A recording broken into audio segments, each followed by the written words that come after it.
और क्या टारगेट है सर अभी आपका? फिलहाल आपको लग रहा है कि चूंकि युद्ध स्तर पर आपने अभी शुरुआत की है, एक के बाद एक देख रहे हैं कि मेरा टारगेट बहुत ही स्पष्ट है और कि गुणवत्तापूर्ण शिक्षा जी और education, quality of education improve करने का मैं बहुत रोज़ दिन रात हम लोग यही कर रहे हैं।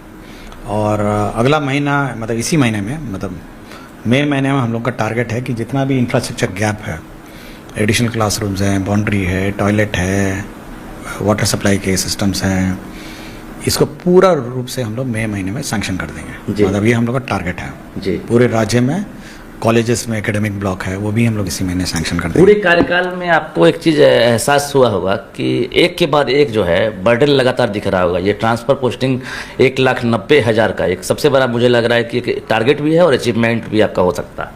देखिए बर्डन कुछ नहीं है और हर कार्रवाई जो भी है वो एक पॉजिटिव डायरेक्शन में एक साथ 3 पद के आप उससे कोई फर्क नहीं पड़ता, उससे कोई फर्क नहीं कैसे मैनेज करते हैं? एलन मिश्रा का डायरेक्टर भी हूँ, यहाँ पे भी काम चलता है, सब चलता है। इसलिए कोई ऐसा नहीं है कि कोई काम रुकता है। और ये है कि बीच में हम 1-2 दिन बाहर भी गए थे, लेकिन छुट्टी पे गया था, लेकिन कार्यालय तो मेरा चलता है। जो निचले स्तर पर लगातार आपके पास भी शिकायत आ रही है और आप एक्शन भी लिए हैं, मुझे जानकारी है सस्पेंशन हो या फिर शो कॉज लगातार चल रहा है, जिला शिक्षा पदाधिकारी कार्यालय में हो, बीओ के यहाँ हो, जो हर काम के लिए जो 2,000-3,000 के लिए भी राशि मांगी जाती है, तो उसको लेकर भी आपने साफ कह दिया है। क्या कहना चाहेंगे वैसे? देखिए बहुत स्पष्ट है। पहले तो हम लोगों ने छुट्टी का गाइडलाइंस बनाया है, अभी अनुमोदन की प्रक्रिया में है। छुट्टी आप ऑनलाइन ही अप्लाई करेंगे, कोई कागजात फिजिकली किसी को कहीं जाने की ज़रूरत नहीं है और ऑनलाइन ही आपका अप्रूवल होगा। मतलब कोई भी व्यक्ति, कोई भी टीचर किसी भी कार्यालय में अपने छुट्टी के लिए नहीं जाएगा पहले तो हो।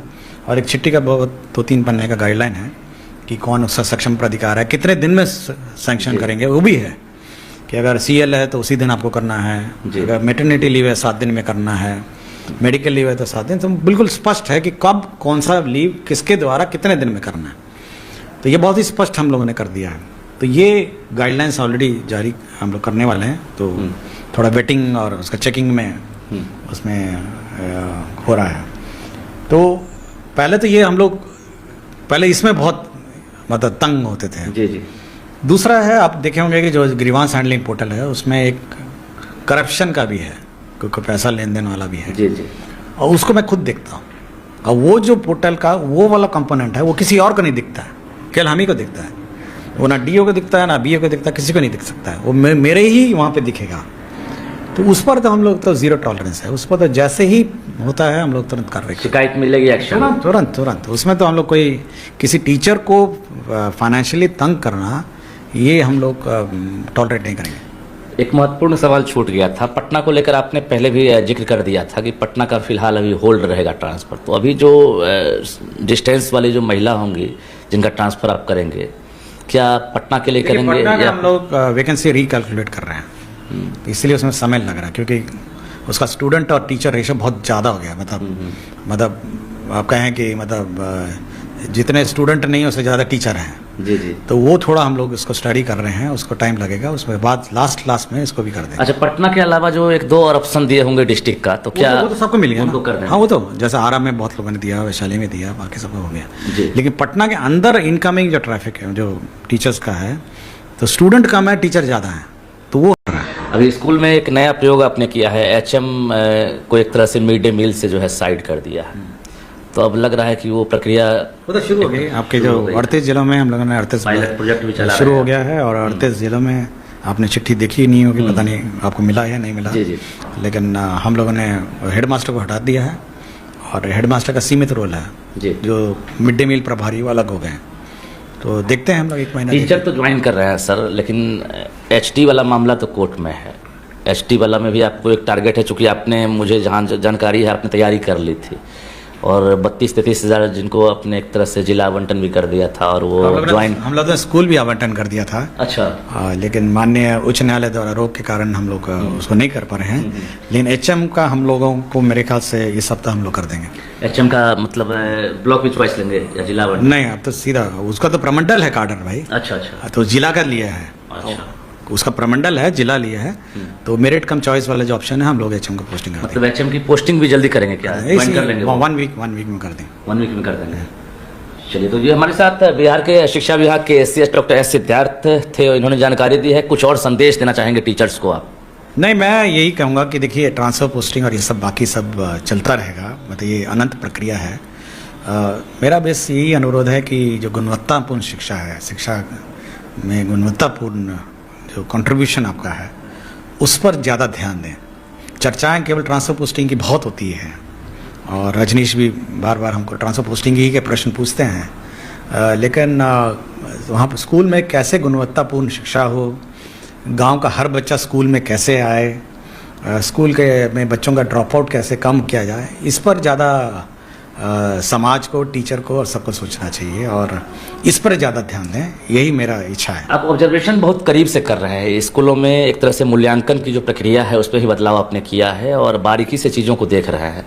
कितना बदल रहा है स्कूल? हाल में अगर देखा जाए तो आप विजिट भी किए होंगे और जो आंकड़े आ रहे हैं, कितना बदल रहा है? देखिए, स्कूल में जो बच्चे बाहर हैं, मैं अभी भी उस आंकड़ों से संतुष्ट नहीं हूँ और बार बार मैं मुखियाओं को, पंचायत प्रतिनिधि को, जीविका को, सबका अनुरोध करता रहा हूँ जी कि भाई आप स्कूल में बच्चों को संख्या के अनुरूप लाइए और एक भी बच्चा आपका स्कूल से बाहर नहीं हो। हम लोगों ने बहुत नामांकन की प्रक्रिया शुरू किया, अभी मैं उससे संतुष्ट नहीं हूँ। कोशिश में हूँ कि यह स्थिति अगले 10-15 दिन में सुधर। टीचर्स को लेकर क्या फीडबैक है आपका? बहुत अच्छे हैं, टीचर्स बहुत हैं और बहुत ही डेडिकेटेड हैं और अपने दायित्वों और जो रिस्पॉन्सिबिलिटी है उसे बहुत बढ़ चढ़ के वो निभाते हैं। 100 में कितना नंबर दे रहे हैं फिलहाल बिहार के टीचर्स को? 99, केवल 1% जो मुझे कष्ट बहुत ज़्यादा देते हैं, मैं हमेशा उन्हीं को 1% कोई चेतावनी देता रहता हूँ। 99% टीचर्स अच्छे हैं, आप मानते हैं? अच्छे पढ़ रहे हैं? बिल्कुल अच्छे हैं और 1% को मैं चेतावनी देता रहता हूँ और उन पर कार्रवाई निश्चित ही करूँगा। कार्रवाई मतलब 1% को लेकर है। बाकी अगर देखा जाए भी बहुत ज़्यादा हो जाता है। 6 लाख होगा तो 1% आप सोच सकते हैं जी। हाँ, तो उसी से मैं बहुत कष्ट में हूँ। और ड्रॉप आउट का जो रेशियो है उसमें भी आपको लग रहा है काफ़ी नहीं, सुधार आया है, लेकिन बच्चों की संख्या का आंकड़े अभी रिव्यू ही हम लोग कर रहे हैं, तो सबको लगना चाहिए। देखिए, एक और चीज़ हम देख रहे हैं कि आपके रीजन में जो अच्छे टीचर्स हैं, जो इनके पास इनोवेटिव आइडियाज़ है, पढ़ाने की शैली अलग है, तरीका अलग है, वैसे टीचर्स को आप सर्टिफिकेट भी यहाँ से भेज देते हैं और एक तो मंथली आप सर्टिफिकेट दे ही रहे हैं, लेकिन वैसे टीचर्स को आप इंडिविजुअल जो है लेटर तैयार करके आपके सिग्नेचर का वहाँ मिल रहा है। तो ऐसे में क्या लग रहा है कि और प्रतिस्पर्धा बढ़ेगी टीचर्स के बीच? देखिए, हम चाहेंगे कि हर टीचर को टीचर ऑफ द मंथ मतलब के लिए अप्लाई करना चाहिए और हम लोग समीक्षा करते हैं और हर महीना हम लोग हर ब्लॉक से एक टीचर चयन करते हैं। क्या देखते हैं उसमें? देखते हैं कि उसका क्या इनोवेशन है, क्या उसका कंट्रीब्यूशन टू क्वालिटी है। देखिए, क्वालिटी हमारा बहुत है, मतलब बार बार देखते हैं कि क्वालिटी का टीचिंग में कि उसका क्या कंट्रीब्यूशन रहा है, बशर्ते कि उसका अटेंडेंस ठीक रहे, बच्चों का अटेंडेंस ठीक रहे, तो सब कुछ चेक होता है। लेकिन मेन हम लोग देखते हैं कि शिक्षा क्षेत्र में क्वालिटी में उसका क्या योगदान रहा है और उसी पर हम लोग टीचर्स ऑफ द मंथ का